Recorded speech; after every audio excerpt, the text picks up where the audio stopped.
Okay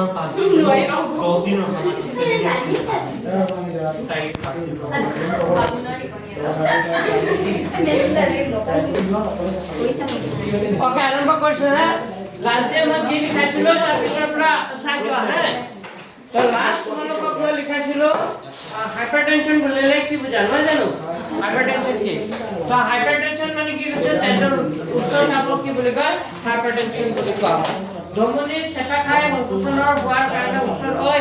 কথা পাতিয়ে থাকিবানে কি কৈছে ধমনী চেপা খাই সংকোচন হোৱাৰ কাৰণে উচ্চ ৰক্তচাপ হয় আৰু ইয়াৰ ফলতে প্ৰভাৱ প্ৰতিৰোধ বাঢ়ি যায় উচ্চ ৰক্তচাপৰ কাৰণে ধমনী বাঢ়ি অন্ত ৰক্তগ্ৰহণ হ'ব পাৰে আজি পাবা ৰক্ত নলিকা কি লিখিবা লিখিব নোৱাৰা কি লিখিবা ৰক্ত নলিকা ঠিক আছে চাই যোৱা ধমনী এক প্ৰকাৰৰ ৰক্ত নলিকা ধমনীবোৰ যে কৈছে এইবোৰ এটা কি বুলি কৈছে ৰক্ত নলিকা মানে ৰক্ত নলী মানে যাৰ মাজেৰে তেজ চলাচল হয় ধমনীবোৰ এক প্ৰকাৰ ৰক্ত নলিকা এই ধমনীবোৰে হৃদযন্ত্ৰৰ পৰা দেহৰ আন অংগবোৰলৈ তেজ কঢ়িয়াই নিয়ে হয়নে নাই ধমনীবোৰে ক'ৰ পৰা নিয়ে হৃদযন্ত্ৰৰ পৰা তেজ শৰীৰৰ বিভিন্ন কোষলৈ লৈ যায় উচ্চ চাপৰ ফলত হৃদযন্ত্ৰৰ পৰা তেজ ওলাই আহে মানে কাম কৰাৰ ফলত হৃদযন্ত্ৰৰ পৰা তেজ ওলাই আহে সেইকাৰণে ধমনীবোৰৰ বেৰখন ডাঠ আৰু স্থিতিস্থাপক গুণসম্পন্ন যিহেতু কি কৰে ধমনী মানে তেজখিনি যাব লাগে সেইকাৰণে ধমনীবোৰ অলপ কি হয় ডাঠ হয় আৰু স্থিতিস্থাপক গুণসম্পন্ন তো পৰীক্ষাত এইটো প্ৰশ্ন হ'ব পাৰে লিখাচোন নম্বৰ 1 এক নম্বৰ প্ৰশ্ন লিখা ধমনীবোৰৰ লিখা প্ৰশ্নটো লিখা ধমনীবোৰৰ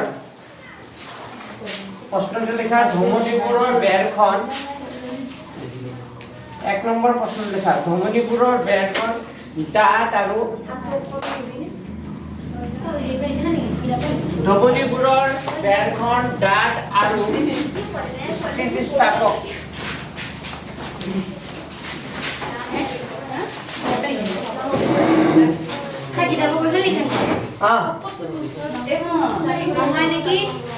কি নহয় কিতাপৰ ভিতৰৰ কুৱেশ্যন কি কৈ আছা তুমি কিতাপত থকা মানে কিতাপত থকা ভিতৰৰ পৰীক্ষাত এনেকুৱা প্ৰশ্ন আহিব পাৰে যে ধমনীবোৰৰ বেৰখন ডাঠ আৰু স্থিতিস্থাপক গুণসম্পন্ন কিয় তো কিয় ডাঠ হয় ধমনীবোৰৰ বেৰখন মই লগতে ক'লোৱে যে ধমনীবোৰৰ মাজেৰে তেজ কি হ'ব পাৰে হৃদযন্ত্ৰৰ পৰা শৰীৰৰ বিভিন্ন কোষলৈ যাব লাগে যেতিয়া তেজ হৃদযন্ত্ৰৰ পৰা শৰীৰৰ বিভিন্ন কোষলৈ যাব লাগে সেইকাৰণে ধমনীবোৰৰ বেৰখন কি হয় ডাঠ হয় তো এনচাৰটো ক'ৰ পৰা লিখিবা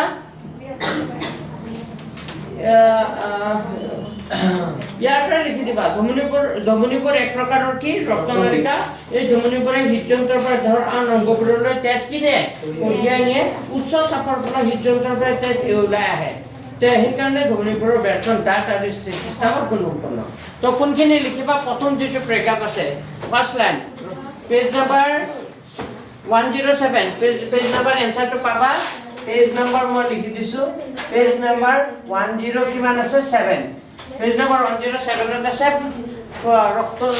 107 ৰ এই তলৰ যিটো ৰক্তনলিকা বুলি দিয়া আছে তাৰ যিটো 1 2 3টা লাইন লিখিলে হ'ব ক'ৰ পৰা লিখিবা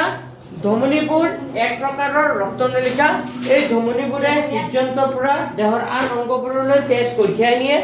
উচ্চ চাপৰ ফলত হৃদযন্ত্ৰৰ পৰা এই তেজ ওলাই আহে সেইকাৰণে ধমনীবোৰৰ বেৰখন ডাঠ আৰু স্থিতিস্থাপক গুণসম্পন্ন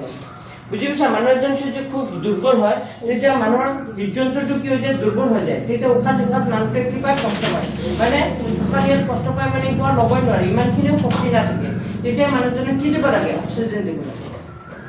হয়নে নাই দুৰ্বল হয় লিখা এনচাৰটো এইটো লিখা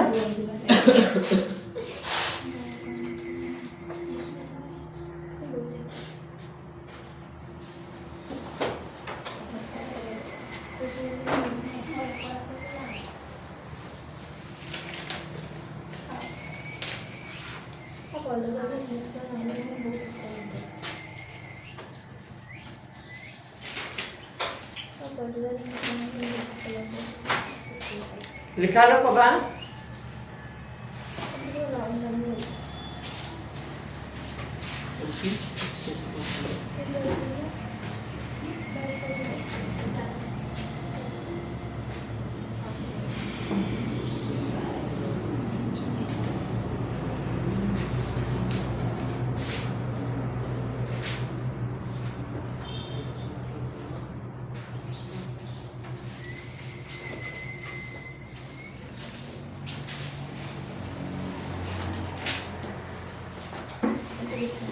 স্যার লিখি দিব লাগে স্যার করে দিন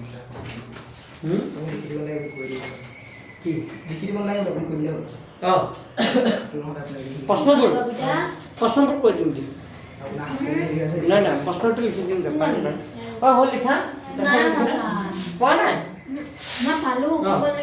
চিন মাৰিবা এইবোৰ কিতাপৰ হাইলাইটাৰ এটা লৈ আনিবা নহ'লে ৰঙা কলম এটা লৈ আনিবা তোমালোকে পাইছা নাই পোৱা তোমালোকে প্ৰশ্নটো এইটো লিখা জমনিপুৰৰ বেটখন ডাট আৰু স্থিতিস্থাপক গুণসম্পন্ন কিয় লিখিলা এনচাৰটো লোৱা পেজ নম্বৰ এইটো ইয়াৰ পৰা গুণসম্পন্ন হ'ব আহিব পাৰে এইটো উত্তৰৰ প্ৰশ্ন আহিব পাৰে কাৰণ আহিব পাৰে গুণসম্পন্ন তো যোনে এতিয়া যে পিছত লিখি ল'বা মই এনচাৰখিনি ক'লোঁ তাৰপিছত মই কিতাপত পঢ়ি গৈছোঁ চাই যোৱা ভিতৰৰ কুৱেশ্যন যি হ'লে আমি ডিছকাশ্যন কৰি যাম শিৰাবোৰে দেহৰ বিভিন্ন অংগৰ পৰা তেজ কঢ়িয়াই আৰু পাছত হৃদযন্ত্ৰ লৈ যায় আৰু হৃদযন্ত্ৰৰ পৰা তেজ কোনে লৈ যায় শৰীৰৰ বিভিন্ন কোষলৈ ধমনীয়ে আৰু কি কৈছে শিৰাবোৰে দেহৰ বিভিন্ন অংগৰ পৰা তেজ কঢ়িয়াই আনে আনাটো কোনে কাম কৰে শিৰাই আৰু পাছত হৃদযন্ত্ৰলৈ উভতাই আনে আৰু কঢ়িয়াই আৰু পাছত হৃদযন্ত্ৰলৈ কোনে উভতাই আনে শিৰাবোৰৰ বেটখন ডাঠ নহয় শিৰাবোৰৰ বেটখন কি নহয় ডাঠ নহয় কাৰণ বেছি সময় ধৰি শিৰাবোৰে বেছি চাপ নকৰে কাৰণ বেছি সময় ধৰি শিৰাবোৰত ইমান কি নকৰে চাপ নকৰে ইয়াৰ পৰিৱৰ্তে ইয়াত কপাট থাকে সেইকাৰণে তেজৰ পৰিবহণ কি হৈ যায় একমুখী শিৰাবোৰত কি থাকে ইয়াৰ পৰিৱৰ্তে ইয়াত কি থাকে কপাট থাকে সেইকাৰণে তেজৰ পৰিবহণ কি হৈ যায় একমুখী সদায় গ'লে গৈ থাকিব আহিলে কি হ'ব আহিলে ঠিক আছে লিখা নাম্বাৰ 2 2 নম্বৰ প্ৰশ্নটো লিখা নাম্বাৰ 2 শিৰাবোৰৰ বেটখন ডাঠ নহয় কিয় নাম্বাৰ 2 লিখা কথা নাপাতিবা শিৰাবোৰৰ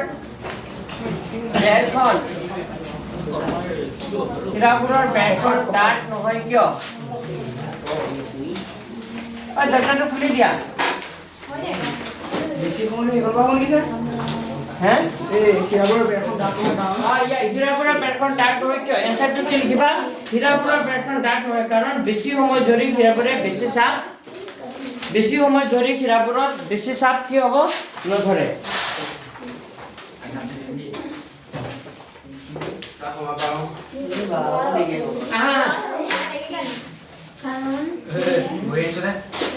কাৰণ লিখা কাৰণটো লিখা হীৰাবোৰৰ বেটখন ডাঠ নহয় কাৰণ বেছি সময় ধৰি এনচাৰটো লিখা বেছি সময় ধৰি হীৰাবোৰত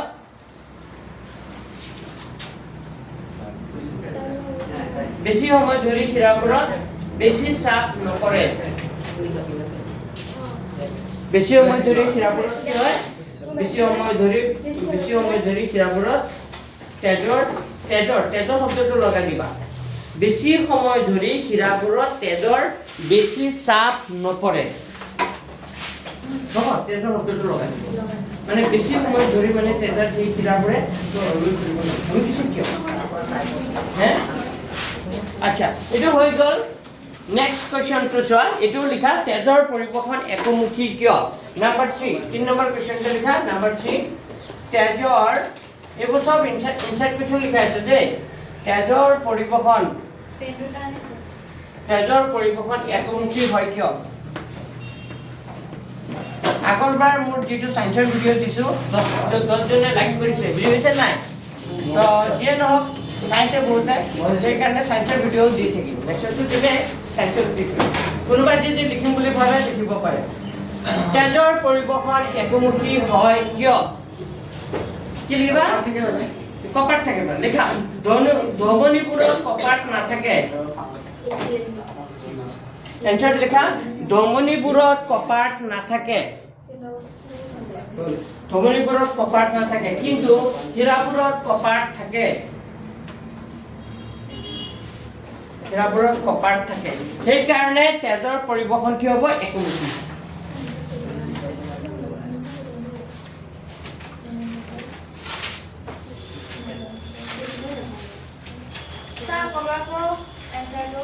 এনচাৰটো আকৌ এবাৰ কৈ দিছোঁ ধমনীবোৰত কপাট নাথাকে কিন্তু হীৰাবোৰত কপাৰ থাকে হীৰাবোৰত কি থাকে কপাৰ থাকে সেইকাৰণে তেজৰ পৰিবহন কি হৈ যায় একমুখী হল নেক্সট সেইকাৰণে তেজৰ পৰিবহন কি হ'ব একমুখী এতিয়া পাৰ্থক্যটো লিখা পাৰ্থক্যটো ইম্পৰ্টেন্ট হয় ভেৰি ভেৰি ইম্পৰ্টেন্ট পাৰ্থক্য নেক্সট কোৱেশ্চন লিখা এটা কেই নম্বৰ প্ৰশ্নটো 4 নম্বৰ প্ৰশ্নটো লিখা ধমনী আৰু হীৰাবোৰৰ ধমনী আৰু হীৰাবোৰৰ মাজত পাৰ্থক্য লিখা আহিব পাৰে যে এইটো কোৱেশ্চন ইম্পৰ্টেন্ট হয় দেখা ধমনী আৰু হীৰাবোৰৰ মাজত পাৰ্থক্য লিখা ধমনী আৰু হীৰাবোৰৰ মাজত কি লিখা পাৰ্থক্য লিখা তো নম্বৰ 1 এক নম্বৰ পাৰ্থক্য কি কবা তোমালোকে ক'ব পাৰিবা ধমনী লিখা এক নম্বৰ পাৰ্থক্য হ'ল নম্বৰ 1 এনসাৰ লিখা মই কৈ গৈছো মুখেৰে কৈ গৈছো লিখি যাবা নম্বৰ 1 পাৰ্থক্যটো লিখা ক্লুম ধমনীৰ বাহিৰে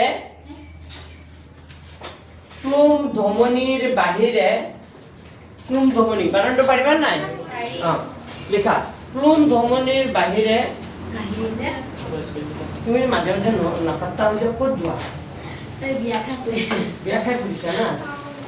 ক্লুম ধমনীৰ বাহিৰে সকলো ধমনীয়ে লিখা ক্লুম ধমনীৰ বাহিৰে সকলো ধমনীয়ে অক্সিজেনযুক্ত তেজ পৰিবহন কৰে ক্লুম ধমনীৰ বাহিৰে সকলো ধমনীয়ে কি কৰে অক্সিজেনযুক্ত তেজ পৰিবহন কৰে পেনপট থৈ দিম নেকি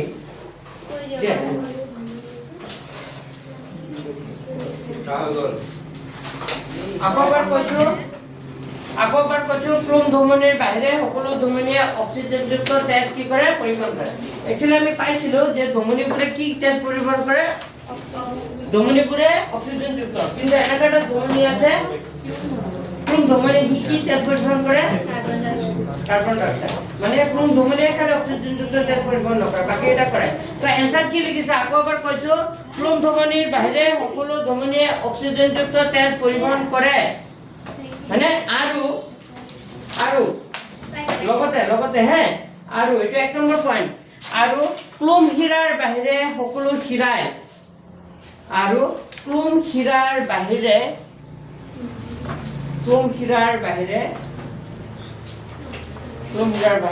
সকলো হীৰাই অক্সিজেনবিহীন তেজ পৰিবহন কৰে ক্লুম হীৰাৰ বাহিৰে সকলো হীৰাই অক্সিজেনবিহীন তেজ পৰিবহন কৰে অক্সিজেনবিহীন তেজ কি কৰে পৰিবহন কৰে তো এক নম্বৰ পাৰ্থক্যটা আমি গম পাইলো যে ক্লুম ধমনীৰ বাহিৰে সকলো ধমনী অক্সিজেনযুক্ত তেজ পৰিবহন কৰে আৰু ক্লুম হীৰাৰ বাহিৰে সকলো হীৰা কি কৰে অক্সিজেনবিহীন তেজ পৰিবহন কৰে উল্টা মানে বুজি পাইছা নেক্সট 2 নম্বৰ পইণ্টটো লিখা ধমনীৰ তেজৰ চাপ বেছি 2 নম্বৰ পইণ্টটো মই লিখিছো ধমনীৰ তেজৰ চাপ বেছি ধমনীৰ তেজৰ চাপ কি বেছি আনহাতে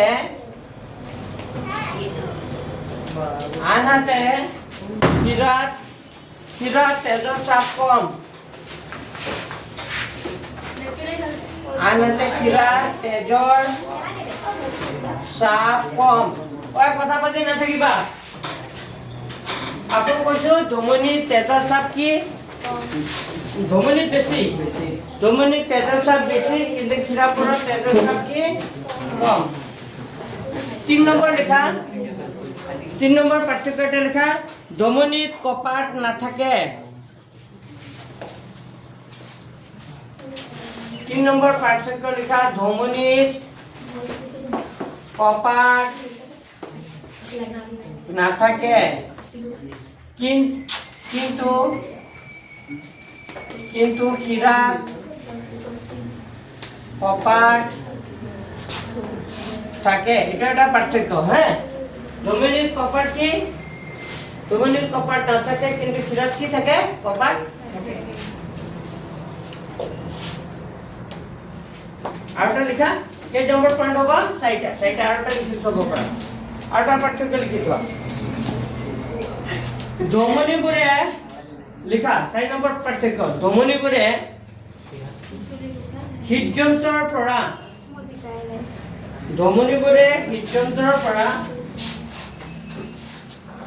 তেজ শৰীৰৰ বিভিন্ন কোষলৈ কঢ়িয়াই লৈ যায়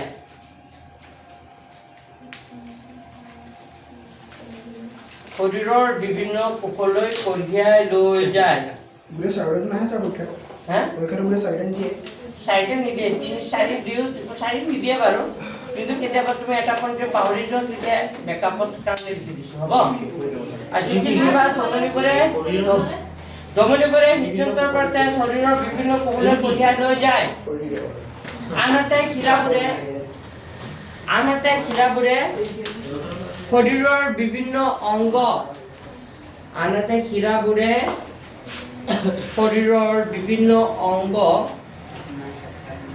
বা কলাৰ পৰা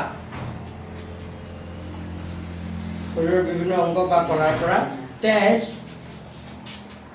হৃদযন্ত্ৰলৈ উভতাই আনে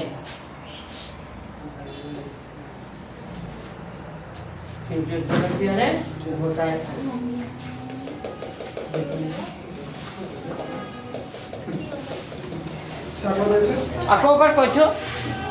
শিৰাবোৰে শৰীৰৰ বিভিন্ন অংগ বা কলাৰ পৰা তেজ হৃদযন্ত্ৰলৈ উভতাই আনে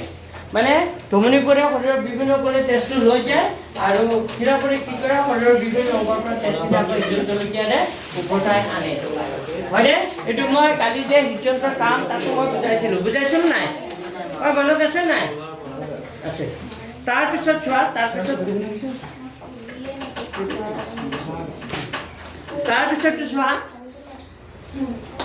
চোৱা কোনো এটা অংগত বা কোনো এটা অংগত নতুবা কলাত সোমাই পৰাৰ পাছত ধমনীবোৰ ভাগ হৈ সৰু সৰু নলিকা সৃষ্টি কৰি প্ৰতিটো স্পৰ্শ কৰে তাৰমানে ধমনীৰ চোৱা এইপিনে ধমনীৰ এটা হাতটো আছে নহয় হাতটোৰ মাজেৰে কি আহিছে এইপিনে চোৱা হাতটোৰ মাজেৰে কি কৈছে ধমনীবোৰৰ পৰা আকৌ কোনো এটা অংগ বা নগদত সোমাই পৰাৰ পাছত ভাগ হৈ সৰু সৰু নলিকা সৃষ্টি কৰি প্ৰতিটো পিছৰ আৰু তাৰ পৰা এই ধমনীবোৰৰ পৰা কিছুমান কি হ'ব সৰু সৰু নলিকা কি হয় সৃষ্টি হয় যেনে পাত এটা প্ৰথমতে ডাঙৰকৈ থাকে হয়নে নাই তাৰ পৰা আকৌ পাতলকৈ এনেকৈ ঠালি মেলে নাই ঠিক তেনেকৈ মানুহৰ ধমনী এটা থাকিব ধমনীৰ পৰা আকৌ কিছুমান সৰু সৰু কি হ'ব ৰক্তচালিকা কি হ'ব ধমনীৰ পৰা আৰম্ভ হ'ব এতিয়া চোৱা সৰু ৰক্ত নলিকাবোৰ এককোষী আৰু আৱৰণযুক্ত হয় আৰু ইয়াক কি বুলি কয় ৰক্তজালিকা বুলি কোৱা হয় এইবোৰক কি বুলি কয় ৰক্তজালিকা লিখা প্ৰশ্নটো আহিব পাৰে নেক্সট প্ৰশ্ন এইটো কেই নম্বৰ প্ৰশ্ন 5 লিখা ৰক্তজালিকা বুলিলে কি বুজা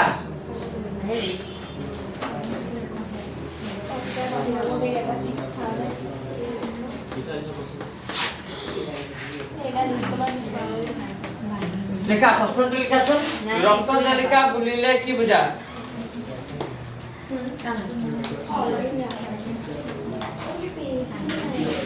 হয় লিখা ৰক্তজালিকা বুলিলে কি বুজা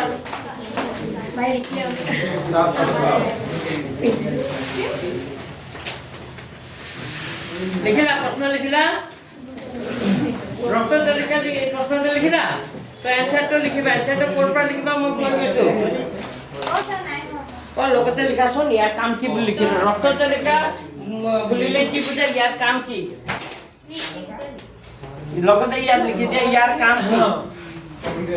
ইয়াত কি লিখিবা কাম কি তো এইটো কিতাপৰ যেনেকৈ আছে তেনেকৈ লিখিব পাৰা কেনেকৈ লিখিবা কোনো এটা অংকত নতুবা কলাত সোমাই পৰাৰ পাছত ধমনীসমূহ ভাগ হৈ নলিকা সৃষ্টি কৰি প্ৰতিটো কোষক কি কৰে স্পৰ্শ কৰে সৰু ৰক্ত নলিকাবোৰ এককোষী আৰু আৱৰণযুক্ত হয় আৰু ইয়াকে কি বুলি কয় ৰক্তজালিকা বোলে পাইছেনে তিনিটা লাইন ইয়াতে লিখিবা নে ঘৰত লিখিবা ইয়াতে লিখিবা ঠিক আছে ক'ৰ পৰা আছে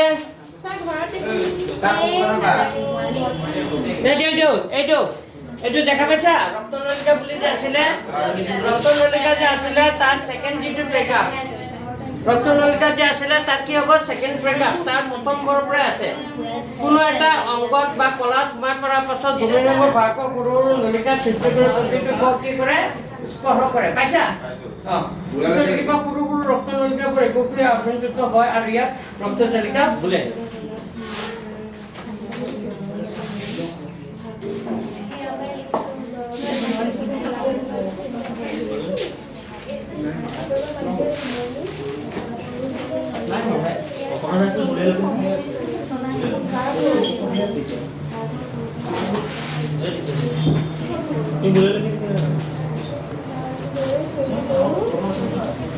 Por favor, por lo que diga, acompáñame.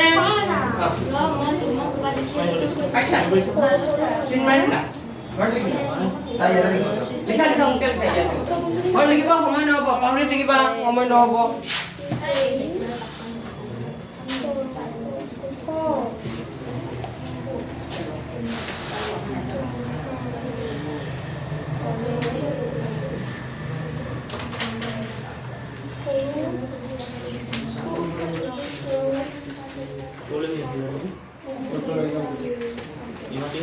सब भूले गए लिखे हो जानो हाँ भूले भी लिखी बात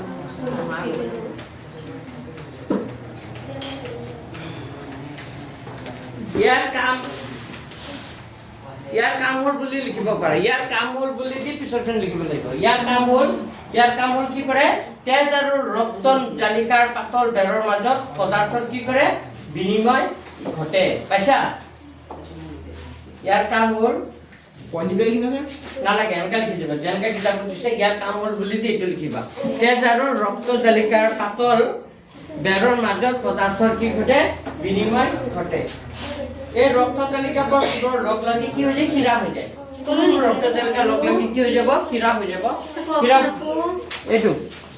তাৰ য'ত এৰিছিলা তাৰ পিছৰ পৰাই য'ত এৰিছিলা হা এই গুটেখিনি একদম নিৰ্জন কান ইয়ালৈকে লিখি তেজ আৰু ৰক্ত জালিকা পাতল বেৰৰ মাজত কি হয় পদাৰ্থৰ কি ঘটে বিনিময় ঘটে পিছে লিখিবা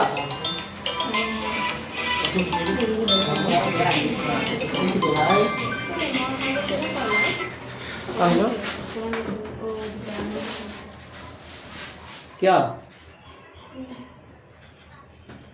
धुआं आइছিল এতিয়া তো নাই লাইট নালে তো তোমালোকৰ লাইট জ্বলাই নহলে নপৰাতে কোট যে পিছ কৰি গৈছে দেখা নাই এই 2 ঘণ্টা মই কৰিব নোৱাৰো তুমি সোনকালে আহিব নোৱাৰিলে নোৱাৰো মিলাব নোৱাৰো মোৰ প্ৰব্লেম হৈ যায় আজি কৰি দিম খালি টিউশনটো যায় মানে আজি খালি টিউশনটো ডিলে কৰিব এনেকা কৰি কোন পইচা কৰে তোৰা তাই অকলে কৰে নহয় আশা আছে তোমার অঙ্কিত যায় सर आपने बृहस्पतिवार ও হিমতে হিম सर बृहस्पतिवार ट्यूशन कर रहा हूं सर बृहस्पतिवार ट्यूशन कर रहा हूं अपनी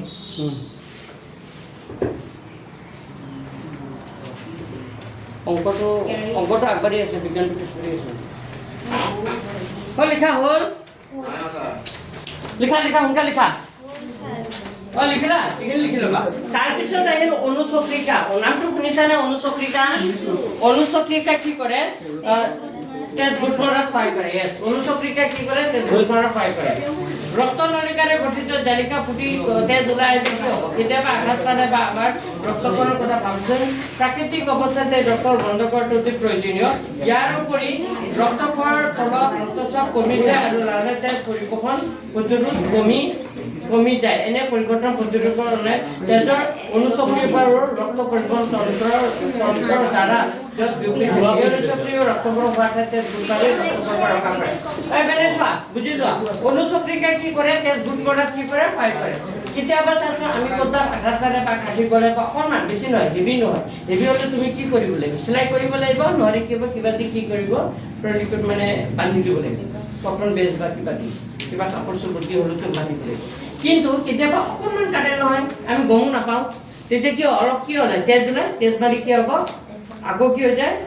তেজ ওলোৱাটো কি হৈ যায় বন্ধ হৈ যায় অলপ ওলাব ওলাই পিনে কি হ'ব তেজটো কি মানে ঘুট মাৰে তো অনুচক্ৰিকা তেজত কি থাকে অনুচক্ৰিকা থাকে আৰু অনুচক্ৰিকাৰ কাম হ'ল তেজ ঘুট মাৰাত কি কৰে তেজ যেতিয়া ওলাব তেজটো ঘুট মাৰাত সহায় কৰে আৰু ঘুট মাৰি কি হ'ব ৰক্ত খোৱাৰ পৰা কি কৰে ৰক্ত আমাক ৰক্ষা কৰে যদি তেজত অনুচক্ৰিকা নাথাকিলে হয় তেতিয়া তেজটো ঘুট মাৰিলে হয় জানো নামাৰিলে যদিও শৰীৰৰ ক'ৰবাত থাকিলে হয় তেজ কি থাকিলে হয় ওলাই তো কাটি গ'লেও কেতিয়াবা তেজটো ৰখাত দিলে সহায় কৰে অনুচক্ৰিকা কি কৰে তো এইটো প্ৰশ্ন আহিব পাৰে খুবেই ইম্পৰ্টেণ্ট খুবেই দৰকাৰী এইটো প্ৰশ্ন লিখাচোন প্ৰশ্নটো লিখা লিখা অনুচক্ৰিকা কি ইয়াৰ কাম কি লিখা প্ৰশ্ন লিখা 6 নম্বৰ প্ৰশ্ন লিখা অনুচক্ৰিকা কি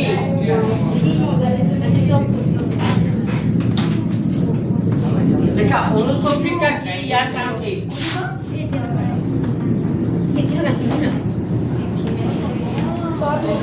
লেখা প্রশ্ন লেখা অনুচক্রিকা কি ইয়ার কাম কি এইটো কোশ্চেন আমার খুবই চান্স আছে ভেরি ইম্পর্টেন্ট জিবি আর ডি কোয়া তাকে নম্বৰ আহিব 2 নম্বৰ 2 নম্বৰ 5 নম্বৰ আহিব আৰ 2 আহিব নহলে কিমান আহিব 1 এই অনুচক্ৰিকাৰ ওপৰত বেছ কৰি প্ৰশ্ন এটা আহিব পাৰে তো মনে কি অনুচক্ৰিকা কি লিখা এমসিকিউ আহিব পাৰে লেখা অনুচক্ৰিকা হল লেখা অনুচক্ৰিকা হল মানুহৰ তেজত থকা এবিধ কণিকা এনসাৰ লিখা অনুচক্ৰিকা হল মানুহৰ তেজত থকা এবিধ কণিকা তেজত থকা এবিধ কণিকা অনুচক্ৰিকা হল মানুহৰ তেজত থকা এবিধ কণিকা ইয়াৰ কাম হল লিখা ইয়াৰ কাম হল টেস্ট এটা ডেট দিবা কাম হল বুলি টেস্ট এটা লিখা মানুহৰ কোনো স্থানত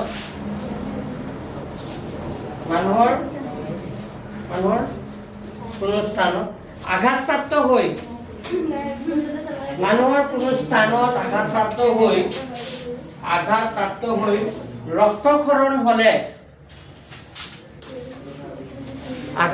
হৈ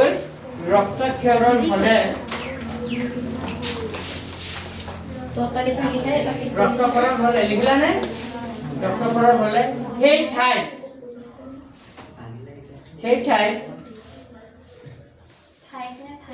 মানে সেই জায়গাটো মানে য'ত রক্তক্ষরণ হয়েছে সেই ঠাইত তেজ গুট মারি সেই ঠাইত তেজ কি মারি এটা তেজ কি মারি গুট মারি রক্তক্ষরণ পৰা ৰক্ষা কৰে তেজ গুট মাৰি লিখিলা এই ঠাইত তেজ গুট মাৰি ৰক্তক্ষয়ৰ পৰা ৰক্ষা কৰে ৰক্তক্ষয় ক্ষয় মানুহটো চাইলো কিতাপতে আছে ৰক্তক্ষয়ৰ পৰা আমাক ৰক্ষা কৰে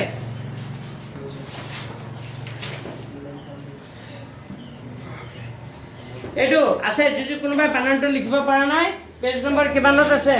পেজ নম্বৰ 198 না 108 পেজ নম্বৰ 108 এৰ একেবাৰে উপৰৰ সেকেন্ড লাইনটো এই অনুচক্ৰিকা একেবাৰে ৰক্তক্ষৰণ হোৱা ঠাই পাইছেনে ৰক্তক্ষৰণ হওয়াৰ ঠাই তেজ গুট মাৰি ৰক্তক্ষৰণ পৰা কি কৰে ৰক্ষা কৰে পাইছা এখানে লিখি দিও বানান শুদ্ধকে লিখিবা ভুলকে নিলিখিবা কিতাপত আছে বানান তো আমি এখানে হল তার পিছত আহিব লক্ষিকা কি হ'ব লক্ষিকা কি অলপ পঢ়ি গৈছো ইয়াৰ ওপৰতো প্ৰশ্ন আহিব পাৰে লক্ষিকা কি তেজৰ দৰে আন এবিধ তৰল পদাৰ্থ হ'ল লক্ষিকা বুজি পাইছা তেজৰ দৰে আন এবিধ তৰল পদাৰ্থ তেজ সংবহন তন্ত্ৰৰ দৰে লক্ষিকা আন এক প্ৰকাৰৰ সংবহন তন্ত্ৰ তো লক্ষিকা এটা সংবহন তন্ত্ৰ বুলি কৈছে ৰক্তকেইটাৰ বেৰত থকা ছিদ্ৰৰ মাজেদি কিছুমান প্লাজমা প্ৰটিন আৰু ৰক্তকো ওলাই কলাৰ অন্তঃস্থানৰ তৰল পদাৰ্থ গঠন কৰে এই তৰল পদাৰ্থবোৰক কি বুলি কয় লক্ষিকা তাৰ মানে আমাৰ চোৱা ৰক্তকেইটা মানে শিৰাবোৰ যে আছে শিৰাবোৰৰ মাজেদি তেজ চলাচল হৈ যায় কোনোবাত যদি আঘাতপ্ৰাপ্ত হয় আমাৰ বাহিৰৰ পৰা যদি আঘাত কৰে কোনোবাত যদি এনেকুৱা মাৰি দিয়ে চাবচোন কলা হৈ যায় তাৰ মানে কি বুজিছা এই যে শিৰাটো যে ফাটি গৈছে বুজি পাইছে না ফাটি যায়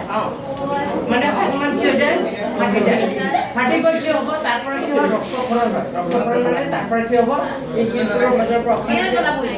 কলা পৰি যায় তেজটো ওলাই যায় তেজটো ওলাই গৈ কি হ'ব ফুলি যায় তেজ ওলাই গৈ কি হৈ যাব ফুলি ফুলি যাব আৰু যদি ইন্টাৰনেল ব্লিডিং হয় তাত যদি আৰু ফাটি যায় বেছিকে ফাটে আৰু ফুলিব কি হৈ যাব আৰু যিমান ফুলিব তাৰ মানে ভাবিবা ইমানকে হ'ব ব্লিডিং কি হৈছে ভিতৰত বেছি হয় তো এইটো কি হয় কেতিয়াবা কি হয় এই যে ৰক্তনলিকাবোৰৰ মাজেৰে এইখন ৰক্তনলিকাবোৰৰ মাজেৰে ইমান কথা নাপাতিবা তাৰপৰে কি কৈছে চোৱা ইয়াত কৈছে ৰক্তকণিকাৰ বেৰত থকা ছিদ্ৰৰ মাজেদি ৰক্তকণিকাৰ বেৰত থকা ছিদ্ৰৰ মাজেদি কিছুমান প্লাজমা প্ৰটিন আৰু ৰক্তকোষ ওলাই আহি কলাৰ অন্তঃকোষীয় স্থানত তৰল পদাৰ্থ জমা কৰে তাৰ মানে কি যিটো ক্ষীৰা আছে ৰক্তকণিকা আছে তাৰ তলতে কিছুমান বস্তু কি হয় জুলীয়া পদাৰ্থ কিছুমান কি হয় জমা হয় এই জুলীয়া পদাৰ্থবোৰকে কি বুলি কয় লক্ষিকা বুলি কোৱা হয় ইয়াৰ কাম আছে ইয়াৰ কাম কি মেইন কাম কি মই কৈ আছো আগতে লিখি লোৱাচোন প্ৰশ্নটো লিখা লক্ষিকা কি ইয়াৰ কাম কি খুব ইম্পৰ্টেণ্ট লিখা লক্ষিকা কি ইয়াৰ কাম কি প্রশ্নটা লেখা লক্ষিকা কি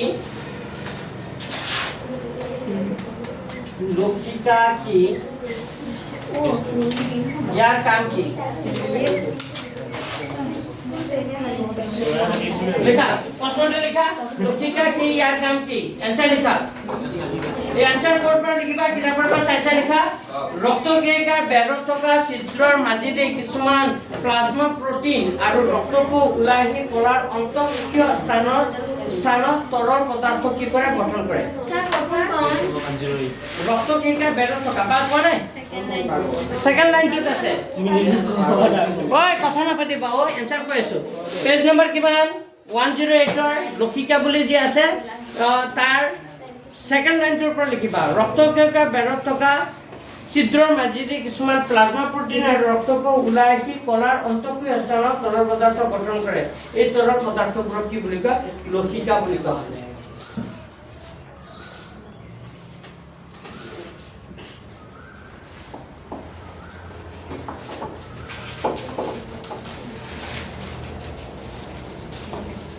আগতে লক্ষিকা কাক বুলি এইটো লিখি লোৱা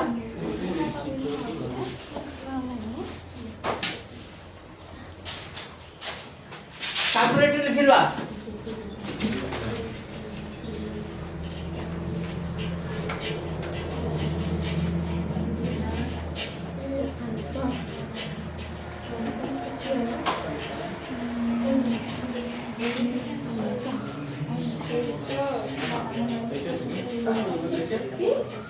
ओके মই বলে জানি কিয় লিখা হল পাই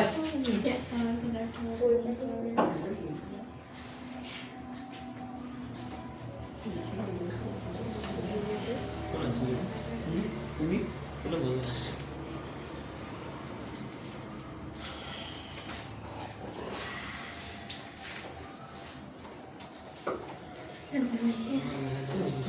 और লগতে ব্ৰেকেট চেঞ্জ কৰি লিখি ৰাখিবা যদি লিখা হৈছে লগতে ব্ৰেকেট চেঞ্জ কৰি লিখিবা লক্ষিকাবোৰ তেজৰ প্লাজমাৰ দৰে প্ৰায় একে কিন্তু ই বৰণহীন ইয়াতো কোনো কাৰণ নাথাকে কিন্তু ই বৰণহীন আৰু ইয়াত প্ৰটিনৰ পৰিমাণ কি থাকে কম থাকে এটা পিছতে আছে য'ত এৰিছা তাৰ পিছৰ লাইন দুটা লিখি দিয়া লক্ষিকাবোৰ তেজৰ প্লাজমাৰ দৰে প্ৰায় কি একে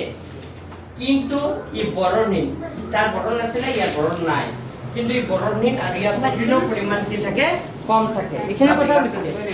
ব্ৰেকেট চেঞ্জ কৰি এখানে কথা লিখি দিয়া কিন্তু ই বৰণ একে কিন্তু ই বৰণ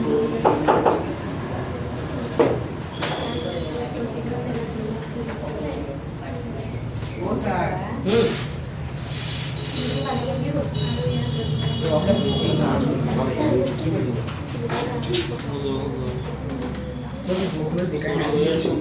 ইয়াৰ প্ৰটিনৰ পৰিমাণ কি থাকে ইয়াত প্ৰটিনৰ পৰিমাণ কি থাকে কম থাকে আৰু ই লিম্ফোসাইটেৰে গঠিত লিখিব পাৰা এইটো নাই কিতাপত লিখি থব পাৰা স্যাৰ লিখি দিও স্যাৰ কি দিও আৰু ই লিম্ফোসাইটেৰে গঠিত লিম্ফোসাইট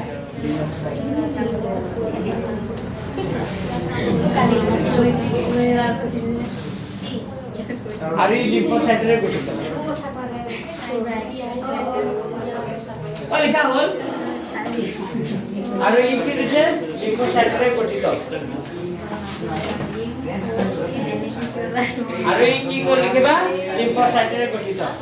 সবাই লিখা হ'ল কি লিখিলা লক্ষিকাপুৰ তেজৰ প্লাজমাৰ দৰে প্ৰায় একে ই বৰণহীন আৰু ইয়াৰ প্ৰটিনৰ পৰিমাণ কি থাকে কম থাকে আৰু ই লিম্ফোচাইটেৰে গঠিত লিখিলা পিছত লিখা প্ৰেগাপ চেঞ্জ কৰা আকৌ কৰা এতিয়া লিখা ইয়াৰ কাম হ'ল ইয়াৰ কি লিখিবা ইয়াৰ কাম হ'ল আচ্ছা পৰীক্ষাত যদি তোমালোকৰ চমু টকা লিখিব আহে লক্ষিকা না পৰীক্ষাত আহি গ'ল চমু টকা লক্ষিকা সেটা লক্ষিকা যদি চমু টকা আহে এটা কাক বুলি লিখিবা এই তলৰ এইখিনি কথা লিখিবা বুজি পাইছা আৰু ইয়াৰ কাম লিখি দিবা কামটো কি লিখিবা ইয়াৰ পৰা লিখিবা লক্ষিকাপুৰে এইখিনি লাষ্টত যে আছে দেখা পাইছা লক্ষিকাপুৰ অন্তৰ পৰা পাচিত পাইছানে লক্ষিকাপুৰ অন্তৰ পৰা পাচিত আৰু শোষণ হোৱা চৰ্বি অংশ কঢ়িয়াই নিয়ে পাইছা অতিৰিক্ত তৰল পদাৰ্থক অন্তঃকোষীয় স্থানৰ পৰা তেজলৈ কি আনে উভতাই আনে তো এইখিনি কথা লিখি দিয়া চৰ্বি কঢ়িয়াই আনে কিতাপত যে আছে লাষ্ট দুটা লাইন এই দুটা লাইন লিখি দিবা কি লিখিবা আকৌ এবাৰ কৈছো লক্ষিকাৰ কাম হ'ল লক্ষিকাপুৰে অন্তৰৰ পৰা পাচিত আৰু শোষণ হোৱা চৰ্বি অংশ কঢ়িয়াই নিয়ে অতিৰিক্ত তৰল পদাৰ্থ বা অন্তঃকোষীয় স্থানৰ পৰা তেজলৈ কি আনে উভতাই আনে এইখিনি কথা লিখি কিতাপৰ পৰা চাইছো লিখা সোনকালে লিখা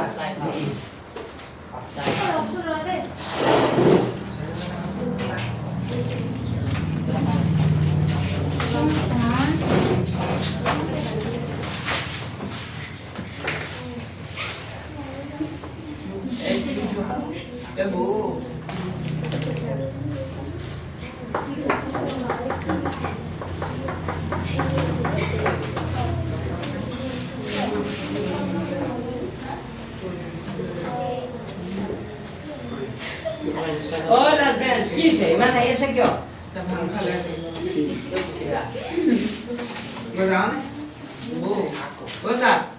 Kau jual?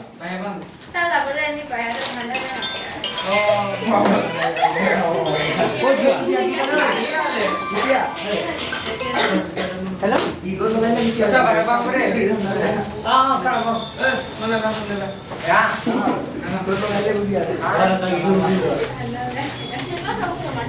Kau lihat hol? Udah polio virus থাকিলে অলপ কম হ'ব বুজি পাইছে যদি পঢ়া মনে নাই সিহঁতে কারণ কি কয় পঢ়া জানা থাকিলে আচ্ছা হল লেখা হল এইটো নেক্সট প্রশ্নটো লেখা লেখা নেক্সট প্রশ্নটো লিখিবা তেজ আৰু লক্ষিকাৰ মাজৰ পাৰ্থক্য কি কথা নাপাতিবা তেজ আৰু লক্ষিকাৰ মাজত পাৰ্থক্য লিখা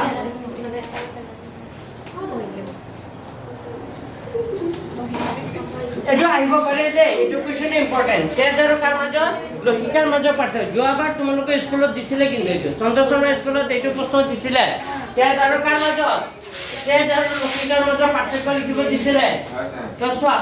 বুদ্ধকে লিখিবা লিখা লিখা লিখা লিখা তেজ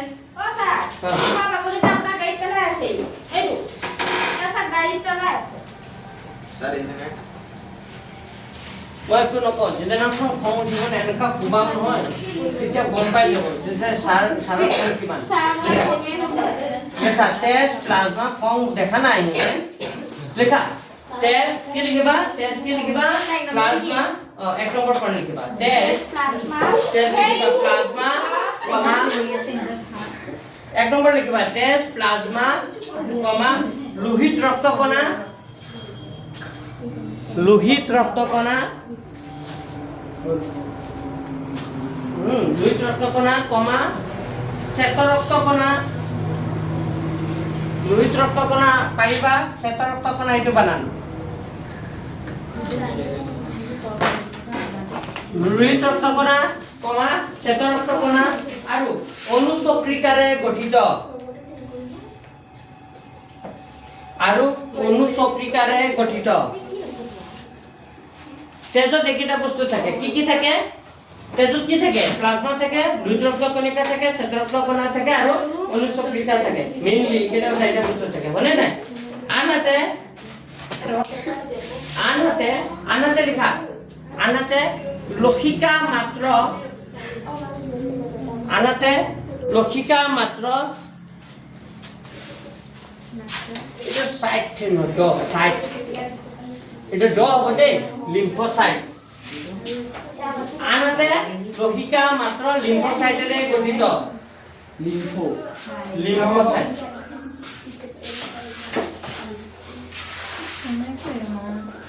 লিম্ফ ম প যে লিম্ফল লিখা লিম্ফল বানান কেনেকে লিখা ম তাৰপিছত প লিখা না এইটো ম প ম লিম্ফ সাইট লিম্ফোসাইটেৰে গঠিত লিখিলা যে লিম্ফোসাইট নাই এইটো কথা লিখা নাই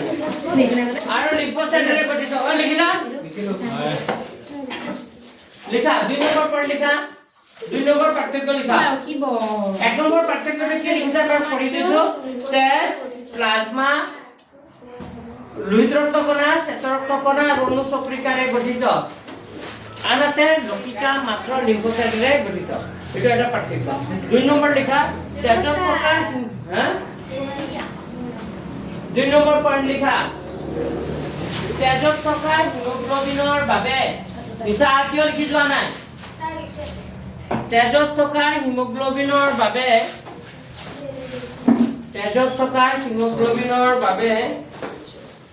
তেজৰ বৰণ ৰঙা হয়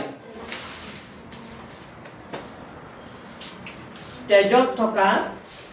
হিমোগ্লোবিনৰ বাবে তেজৰ বৰণ ৰঙা হয়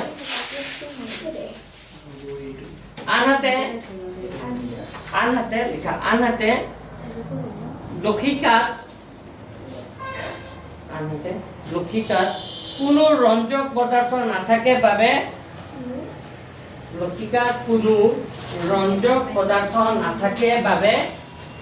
কোনো ৰঞ্জক পদাৰ্থ নাথাকে বাবে ই বৰণহীন হয় ৰঞ্জক পদাৰ্থ নাথাকে বাবে ই কি হয় বৰণহীন হয় কেইটা পঢ় লিখিলা দুটা আৰু এটা লিখিলে লিখি দিব পাৰা দেখা তেজে অক্সিজেন আৰু কাৰ্বন ডাই অক্সাইড পৰিবহন কৰে O2 আৰু CO2 পৰিবহন কৰে তেজে লিখিবা তেজে O2 আৰু CO2 পৰিবহন কৰে কিন্তু লক্ষিকাই নকৰে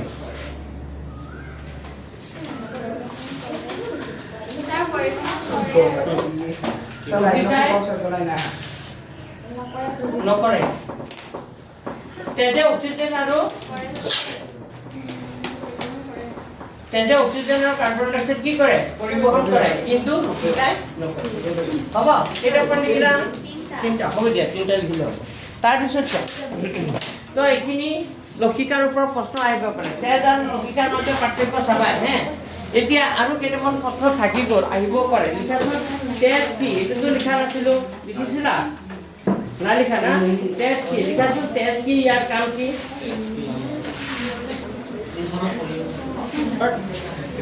প্ৰশ্নটা লিখিলো আছো তেজ কি ইয়াৰ কাম কি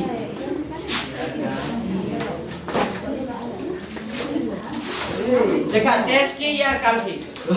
ऐसा लिखा तेज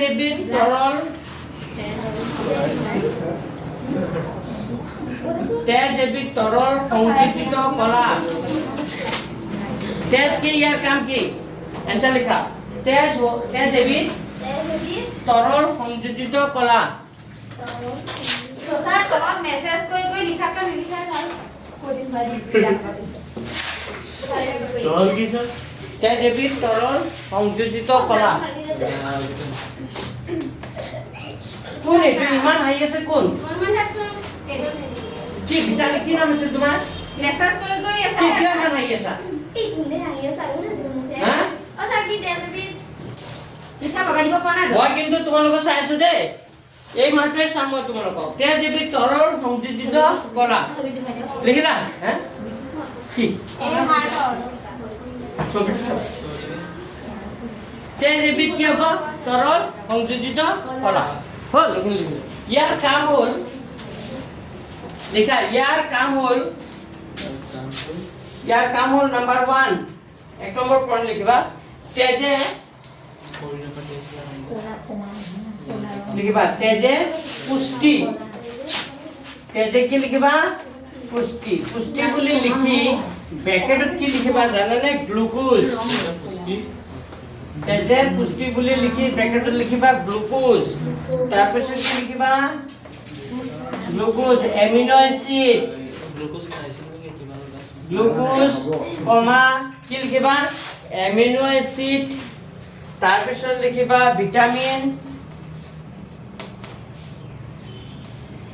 ভিটামিন কমা কি লিখিবা খনিজ লবণ খনিজ লবণ ব্র্যাকেট বন্ধ হ্যাঁ তেজে কি লিখিবা পুষ্টি পুষ্টি বুলি ক'লে পুষ্টিৰ ভিতৰত কি পৰিব গ্লুকোজ এমিনো এসিড ভিটামিন আৰু কি খনিজ লবণ তেজে পুষ্টি তাৰ পিছত লিখিবা শ্বসন গেছ তাৰ পিছত কি লিখিবা শ্বসন গেছ বুলি কৈ ব্র্যাকেট দিবা শ্বসন গেছ বুলি কৈ ব্র্যাকেট দিবা শ্বসন গেছ লিখিবা অক্সিজেন আৰু কি লিখিবা হা নহয় মানে একটা লাইনতে লিখি আছে তেজে মানে পুষ্টি পুষ্টি বুলি ক'লে কিটা পৰিব শ্বসন গেছ বুলি ক'লে অক্সিজেন আৰু কি হ'ব কাৰ্বন ডাই অক্সাইড আৰু কমা দিবা এটো লিখিবা কমা দিবা এটো তেজে পুষ্টি বুলি লিখি এখানে ব্র্যাকেটের ভিতর লিখা হচ্ছে কি দিবা কমা দিবা আৰু তেজে শ্বসন বুলি ক'লে অক্সিজেন কাৰ্বন ডাই অক্সাইড লিখিবা তাৰ পিছত লিখিবা নাইট্ৰজেন জাতীয় বৰ্ধিত পদাৰ্থ নাইট্ৰজেন জাতীয় কি পদার্থ নাইট্রোজেন জাতীয় বর্ধিত পদার্থ নাইট্রোজেন জাতীয় কি পদার্থ বর্ধিত পদার্থ এই যে নাইট্রোজেন জাতীয় বর্ধিত পদার্থ কি কি হবে ব্র্যাকেটত লিখিবা ইউরিয়া ব্র্যাকেটত কি লিখিবা ইউরিয়া তাৰ পিছত লিখিবা ইউৰিক অ্যাসিড কি লিখিবা ইউৰিয়া কি লিখিবা ইউৰিক অ্যাসিড কমা আৰু কি লিখিবা ইউরিক অ্যাসিড কমা অ্যামোনিয়া হ্যাঁ অ্যামোনিয়া পিছত কমা দিবা আকৌ কমা দি লিখিবা হরমোন আকৌ কি লিখিবা কমা দি আকৌ কি লিখিবা হরমোন আদি সঙ্গে হরমোন চাইলে আছে বেগে নহব নিছে নহব এটা লাস্টে হরমোন বুলি ক'লে ঢেৰ হৰমোন আছে বাৰু এইটা লিখা নাই আৰু বুজি পাইছা সেইটো লিখিলে সেইটো হৰমোনৰ কথা ইয়াত নাই হৰমোন বুলি ক'লে এটা নতুনকৈ এটা বেলেগ চেপ্টাৰ আছে বুজি পাইছা মানুহৰ দেহত কিছুমান হৰমোন যে সিক্ৰেশ্যন হয় এড্ৰিনালিন হৰমোন ইনসুলিন হৰমোন হয়নে না যে বৰ্ধনকাৰী হৰমোন মানুহ যে খুব হয় হয়নে তো কিয় হয় এইটো হৰমোনৰ কাৰণে হয় বুজি পাইছা নাই তো সেইটো হৰমোন আদি পৰীক্ষা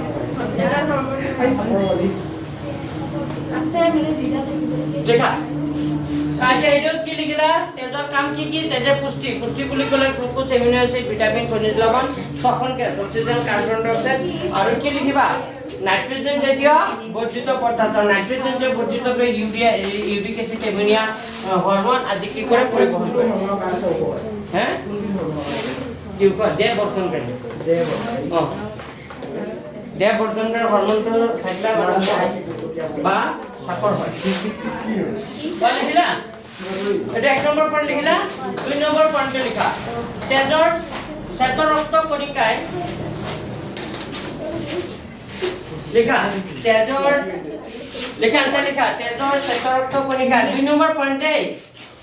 তেজৰ তুমি কি হাঁহি আছা ইমান শ্বেত ৰক্ত কণিকাই লিখা তেজৰ শ্বেত ৰক্ত কণিকাই এন্টিবডি গঠন কৰি তেজৰ শ্বেত ৰক্ত কণিকাই এন্টিবডি তেজৰ শ্বেত ৰক্ত কণিকাই এন্টিবডি গঠন কৰি তাই কি কৈছে তেজৰ শ্বেত ৰক্ত কণিকাই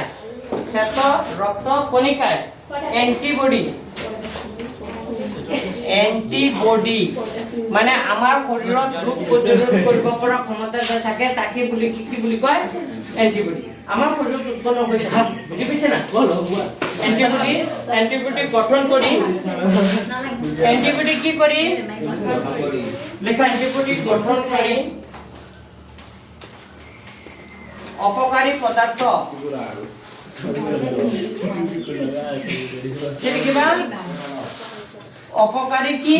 পদাৰ্থ এন্টিবডি গঠন কৰি অপকাৰী পদাৰ্থ ঐ তুমি কিয় ইমান কথা পাতি আছা অপকাৰী পদাৰ্থ তুমি আৰু পিন্ধ অপকাৰী পদাৰ্থ কমা বীজাণু ধ্বংস কৰি গঠন কৰি অপকাৰী পদাৰ্থ গঠন কৰি কি অপকাৰী পদাৰ্থ কমা বীজাণু ধ্বংস কৰি বীজাণু কি কৰি ধ্বংস কৰি অনিষ্টকাৰী অণুজীৱৰ পৰা ৰক্ষা কৰে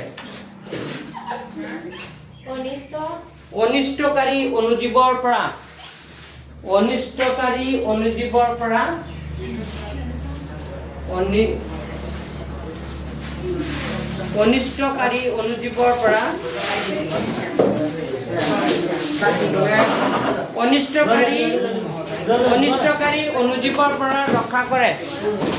আপোনালোকে ক'ত গৈছিলে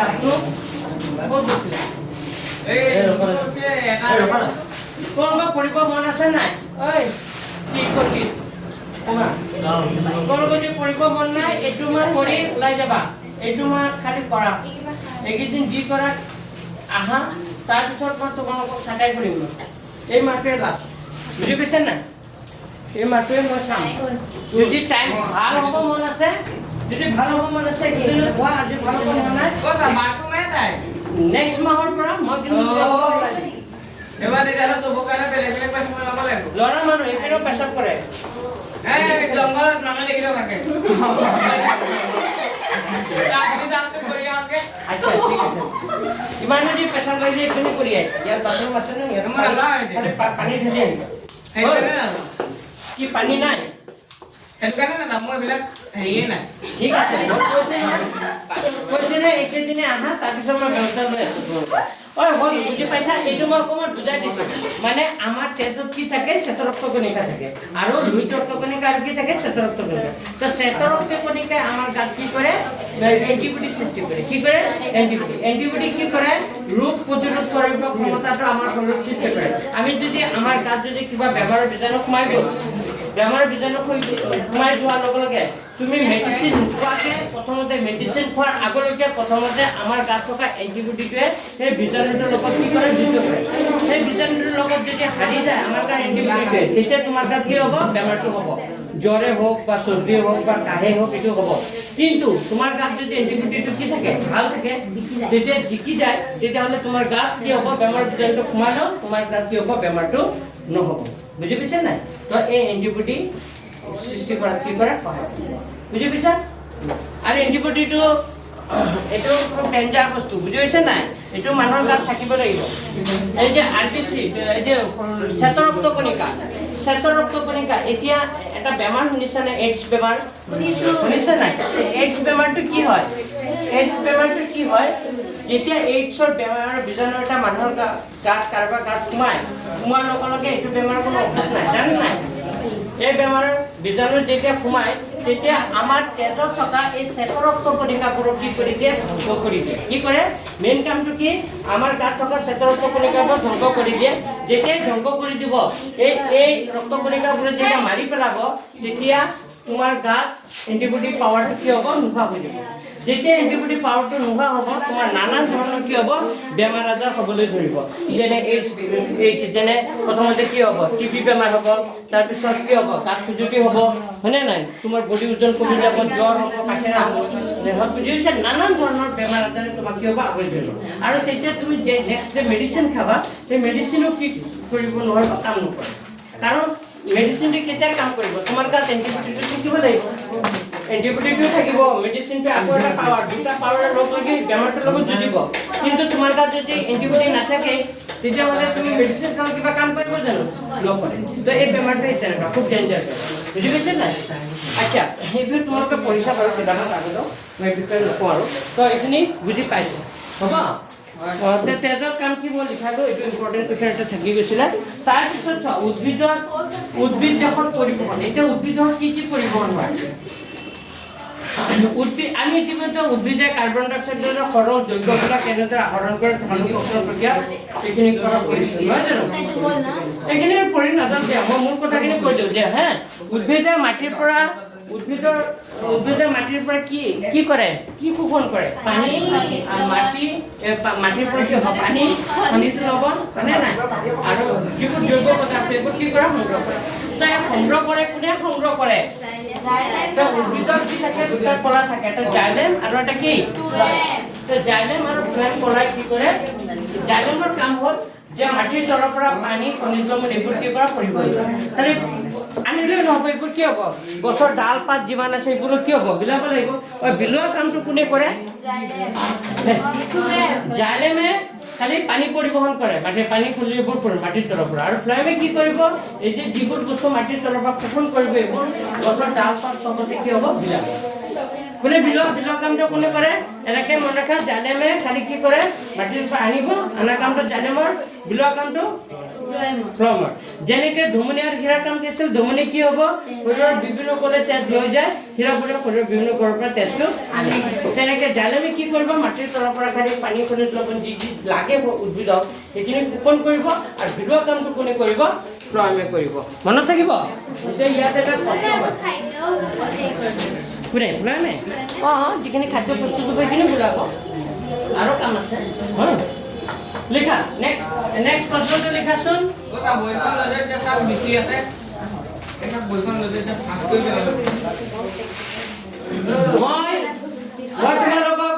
আৰু 15 দিন এই যে আজিকে যে 22 তাৰিখ নহয় 8 দিন বা 10 দিন মই টাইম দিছোঁ আৰু পিছত বেয়া নাপাবা লিখা উদ্ভিদৰ বাবে প্ৰয়োজনীয় কেঁচা সামগ্ৰীবোৰৰ নাম লিখা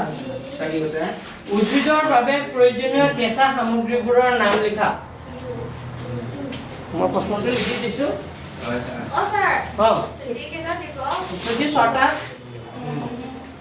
লিখা উদ্ভিদৰ বাবে 6টা বাজে নেকি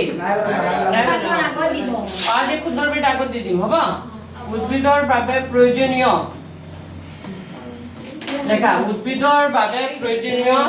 কেঁচা সামগ্ৰীবোৰ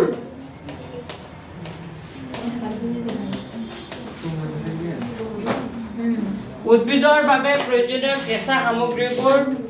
সামগ্ৰীবোৰৰ নাম লিখা উদ্ভিদৰ বাবে প্ৰয়োজনীয় কেঁচা সামগ্ৰীবোৰৰ নাম লিখা উদ্ভিদৰ বাবে কি কি লাগে যদি পায় মোবাইল কোনে আনিছে তাইহে মেছেজ কৰি আছে মোক ফোন কৰি দিয়া মোবাইল দিয়া মোক দিয়া তোমালোকে মোবাইলটো তাই মেছেজ কৰি আছে মই মেছেজ কৰি তোমালোকে মোবাইল মোৰ হাতত থৈ দিয়া দেব পাছে মেছেজ কৰি থকা তলত মানে এবেনে চা পঢ়া ধান্দা নাই কাৰো দেখিবি এটা ভাষা পঢ়িব এখানে তো মই কিন্তু নেক্সট ডে আজি মই লাষ্ট ৱাৰ্নিং দিছো ঘৰ নহয় আমি কেইদিনমান চাম 10 দিন টাইম দিছো নহয় এই 10 দিন মই তোমালোকক যদি ভাল হ'ব মন আছে ভাল হ'ব এইকেইদিনতে পিছত মোক বেয়া নাপাবা আগতে কৈছো লিখা নাইট্ৰজেন তাৰপিছত কি লিখিবা মই কেইদিন মই একো নকওঁ একো একশ্যন নলওঁ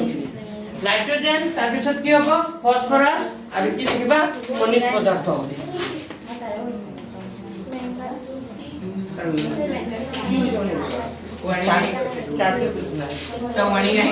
দেখা নাইট্ৰজেন কমা ফসফৰাছ আৰু কি হ'ব খনিজ পদাৰ্থ এইখিনি বস্তু কি হ'ব উদ্ভিদৰ বাবে কি কেঁচা সামগ্ৰী এইখিনি উদ্ভিদক কি লাগে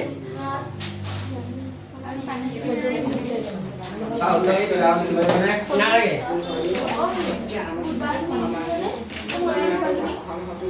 লিখা আছে চুৰ কেঁচা সামগ্ৰী হেতু এতিয়া আৰু পিছত চোৱা এইটো এটা গছ দি আছে দেখা পাইছেনে এইটো গছে কি কৰে এতিয়া আমি গম পালো যে উদ্ভিদে মাটিৰ পৰা কি কৰে পানী আৰু খনিজ লৱণখিনি কি কৰে পৰিবহণ কৰে যেতিয়া উদ্ভিদৰ শিপাই কি হয় এই কামটো মুখ্য ভূমিকা পালন কৰে ইয়াত ধুনীয়াকৈ লিখা আছে এইটো পৰীক্ষাত আহিব কিন্তু দেখা পাইছেনে পানীৰ পৰিবহণ বুলি আছে কি আছে পানীৰ পৰিবহণ মই অলপ পঢ়ি দিছোঁ জাইলেম কলাৰ নলিকা বিলাকে উদ্ভিদৰ শিপা কাণ্ডৰ পাতৰ পৰস্পৰৰ মাজত সংযোগ হৈ গোটেই দেহটোৰ বিভিন্ন অংগলৈ পানী সৰবৰাহ হ'ব পৰাকৈ এটা সুতি সৃষ্টি কৰে মানে মাটিৰ তলৰ পৰা উদ্ভিদলৈ সদায় যাতে পানী শোষণ কৰিব পাৰে তাৰ কাৰণে এটা সুতি নদী নিচিনা এটা কি কৰে সৃষ্টি কৰে বুজি পাইছা তাৰপিছত কৈছে শিপাৰ যিবিলাক মাটিৰ লগত স্পৰ্শ কৰি থাকে সেইবিলাক সক্ৰিয়ভাৱে আয়নবিলাক গ্ৰহণ কৰিব পাৰে যিবিলাক শিপা একদম মাটিৰ তললৈকে থাকিব সেই শিপাটোৱে কি কৰিব মুখ্য ভূমিকা পালন কৰিব ইয়ে মানে মেইন ৰুট ল'ব যিমান মাটিৰ তলৰ পৰা এটা মেইন শিপা থাকে বুজি পাইছে নাই তাৰপিছত আকৌ চাইডে থাকিব এটা কি থাকিব চিধা থাকিব মানে ইয়ে মেইন ভূমিকা পালন কৰে ये शिपार माटिर মাজত আয়নৰ গাঢ়তাৰ তাৰতম্যৰ সৃষ্টি কৰে সেয়েহে এনে তাৰতম্য দূৰ কৰিবলৈ শিপাই মাটিৰ পৰা পানী শোষণ কৰে উদ্ভিদে শিপাই মাটিৰ পৰা কি শোষণ কৰে পানী শোষণ কৰে ইয়াৰ ফলত শিপাৰ জাইলেমলৈ নিয়মীয়াকৈ পানীৰ প্ৰবাহ চলি থাকে আৰু পানীৰ স্তম্ভৰ এটা সৃষ্টি কৰি নিয়মীয়া ওপৰলৈ ঠেলি থাকে আৰু এনেকৈ পানী কি হ'ব সদায় কি কৰে উদ্ভিদে শিপাই শোষণ কৰি থাকে মানে উদ্ভিদে কয় যাতে মোক কি লাগিব পানী লাগিব যেতিয়া উদ্ভিদে কয় যে মোক পানী লাগিব তেতিয়া কি হ'ব শিপাই তাৰ কাম আৰম্ভ কৰি দিব শিপাই পিছদিনা ৰাতিয়ে কি কৰিব মাটিৰ তলৰ পৰা পানী শোষণ কৰা আৰম্ভ কৰিব বুজি পাইছা তো উদ্ভিদৰ শিপাই কেতিয়া উদ্ভিদে জোপা ঠিক আছে উদ্ভিদে জোপা এইটো গছ বুলি ভাবি লোৱা নহয় জানো এইটো গছ বুলি ভাবি লোৱা এইটো গছ এইটো উদ্ভিদৰ শিপা ঠিক আছে এতিয়া উদ্ভিদৰ শিপাই কি কৰিব পানী ভাবি লোৱা এইটো গছ হয়নে নাই এইটো গছ বুলি ভাবি লোৱা উদ্ভিদ শিপাই পানী কেতিয়া শোষণ কৰিব উদ্ভিদে কি কৰিব লাগিব ক'ব লাগিব হয়নে নাই উদ্ভিদৰ প্ৰয়োজন হ'লেহে উদ্ভিদৰ শিপাই মাটি শোষণ কৰিব তো উদ্ভিদে কি কৰে দিনৰ ভাগত উদ্ভিদৰ পাতত কি আছিলে কিছুমান পত্ৰৰন্ধ আছে আৰু পত্ৰৰন্ধ কি কৰিছে বইখন লগত লাগি নাথাকিবা দেই লাগি নাথাকিবা লগত বহুত ডেঞ্জাৰ আছে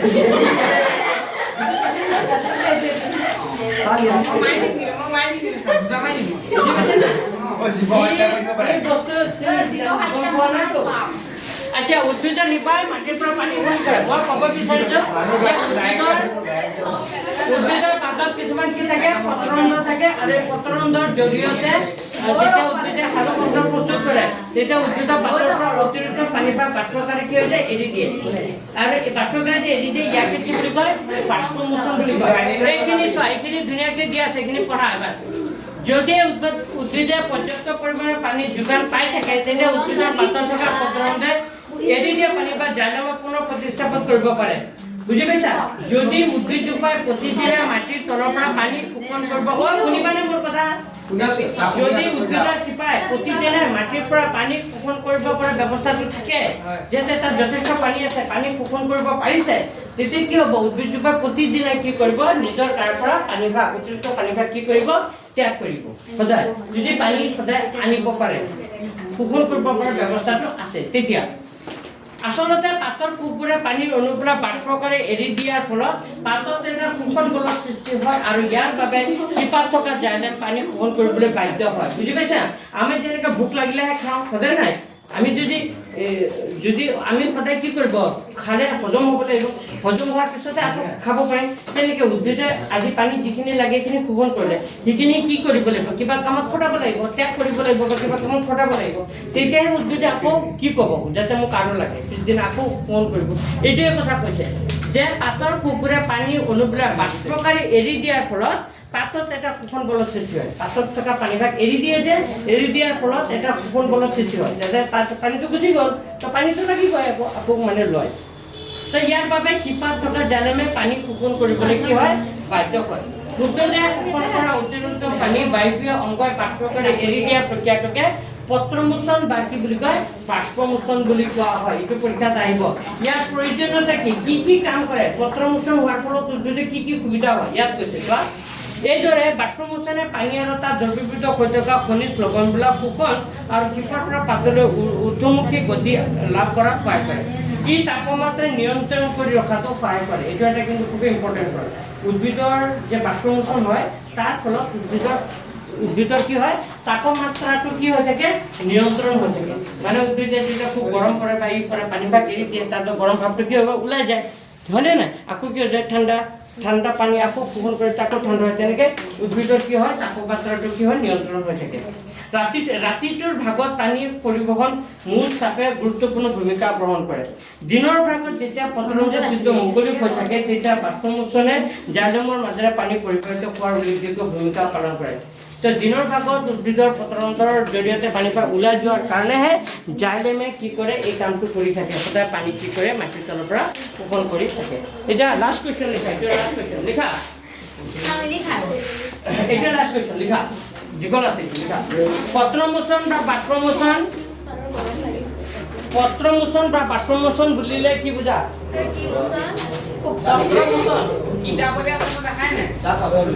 পত্ৰমোচন বা বাষ্পমোচন বুলিলে কি বুজা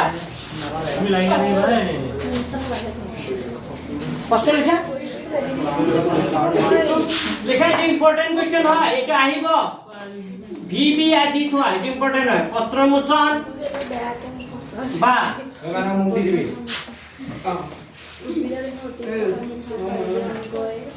পত্ৰমোচন বা বাষ্পমোচন বুলিলে কি বুজা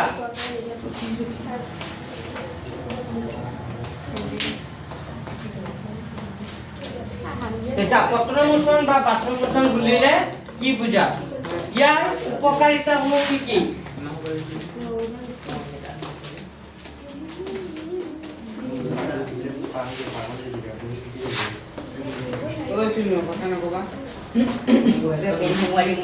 লেখা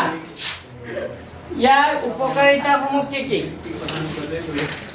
পত্ৰমোচন বা বাষ্পমোচন বুলিলে কি বুজা ইয়াৰ উপকাৰিতাসমূহ কি কি লেখা এনসাৰ লিখা এই এনসাৰটো কিতাপৰ পৰা চাই লিখিব পাৰিবা এইটো যে প্ৰথম প্ৰেগ্ৰাফটো যে আছে গছটো যে দেখা পাইছে না এই যে এইটো প্ৰেগ্ৰাফ যে দেখা পাইছা তাতে আছে চোৱা উদ্ভিদে শোষণ কৰা অতিৰিক্ত পানী বায়ুবীয় অংগই বাষ্পকাৰে এৰি দিয়া প্ৰক্ৰিয়াটোকে পত্ৰমোচন বা কি বুলি কয় বাষ্পমোচন বোলে এইটো লিখি দিয়া উদ্ভিদে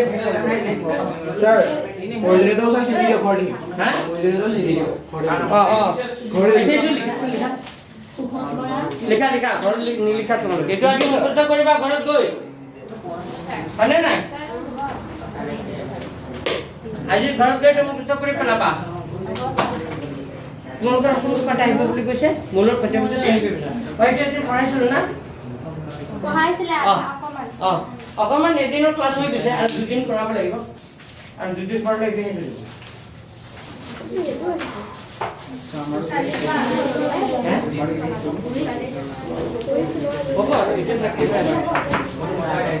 লিখে না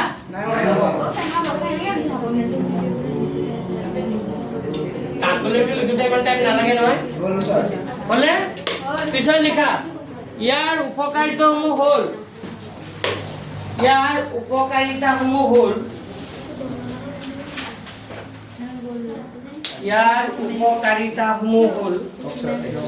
নাম্বাৰ 1 এক নম্বৰতে লিখা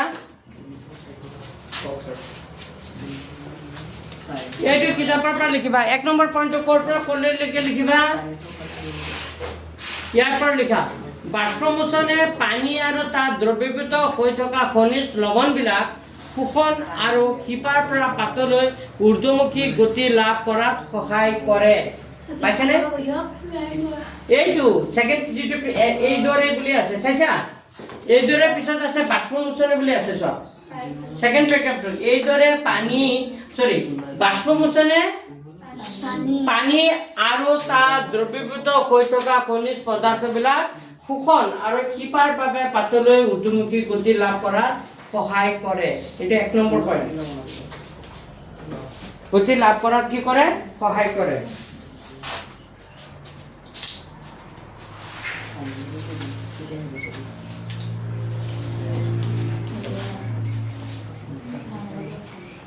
গতি লাভ কৰাত কি কৰে সহায় কৰে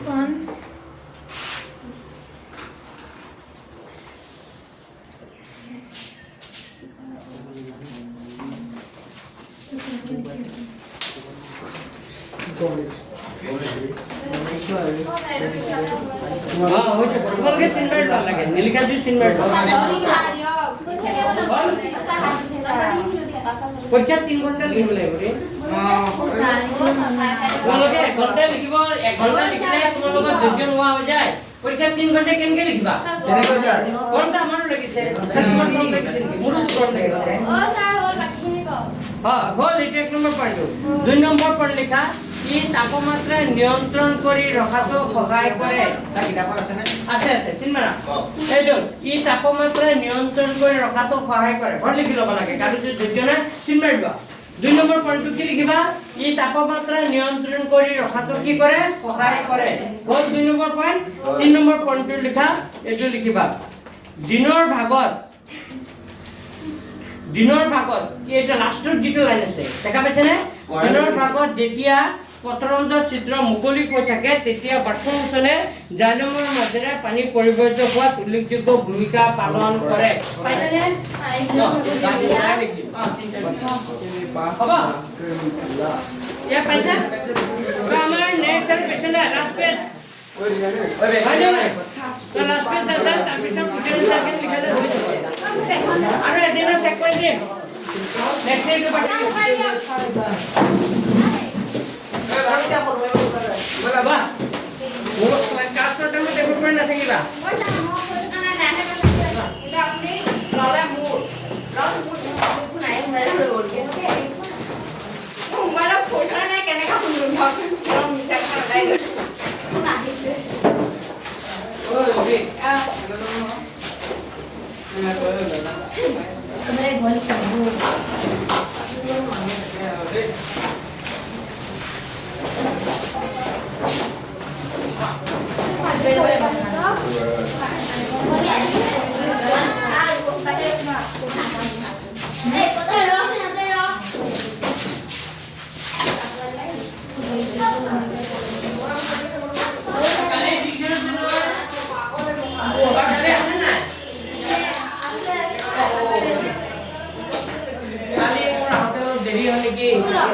হ্যাঁ